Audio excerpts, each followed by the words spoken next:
El passat 26 d'octubre, Benigànim acollia la 27a trobada de corals de la Vall d'Albaida, un encontre en el qual es reunien al voltant d'una desena de cors i agrupacions vocals procedents de tota la comarca. En aquesta ocasió, la trobada estava organitzada pel Cor Sinenònime, amb la col·laboració de l'Ajuntament de Benigànim, la Mancomunitat de Municipis de la Vall d'Albaida, la Diputació de València i la Generalitat Valenciana. És un plaer per a la Mancomunitat poder dir que 27 voltes totes les corals de la Vall d'Albaida s'uneixen per ficar en valor tot el seu treball i la veritat és que n'hi ha que estar molt orgullosos de que puguem gaudir de tot el treball d'aquestes persones que dia a dia estan treballant perquè aquesta cultura que són les corals no se perga. La Mancomunitat té que fer aquest punt d'enllaç entre tots els temes de tantes danses, com el tema de ara la setmana que presentarem la mostra de titelles,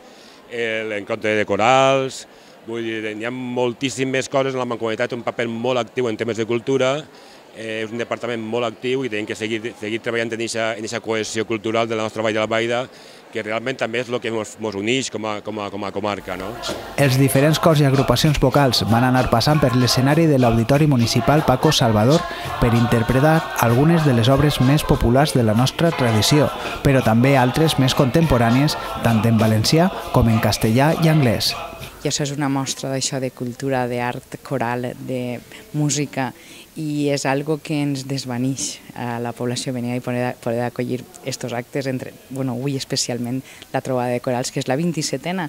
Jo crec que li en queden molts encara de trobades. La trobada de corals de la Vall d'Albaida finalitzava amb un cant comú on Miguel Pons, director del Cor Sinenònime, dirigia a totes les veus dels conjunts participants per interpretar a la vegada l'obra Akai Hana de l'autor Naohiro Terashima. Una cultura que és la de la música molt arrelada en la nostra comarca i més, com cada any, el de la música amateur. Jo cada any que celebrem aquesta trobada sempre faig o tinc que esmentar a aquelles persones que es dediquen de manera totalment altruista i no són professionals a la música i dediquen part de la seva vida a plenar-la en música, i més música coral. A més de que podem dir-hi tot, que és terapèutica, la música amateur és una de les bases de la nostra cultura. És molt antiga i les bandes de música, els corals, qualsevol agrupació que no tinga gent professional que sustenta en músics que dediquen el seu temps després d'altres faenes a la música, no lleva mèrit al que és realment la música professional. 27 edicions d'aquesta trobada tan singular i autèntica, una tradició que la Mancomunitat de Municipis de la Vall d'Albaida continuarà donant suport any rere any per destacar la importància de la nostra cultura i la nostra comarca.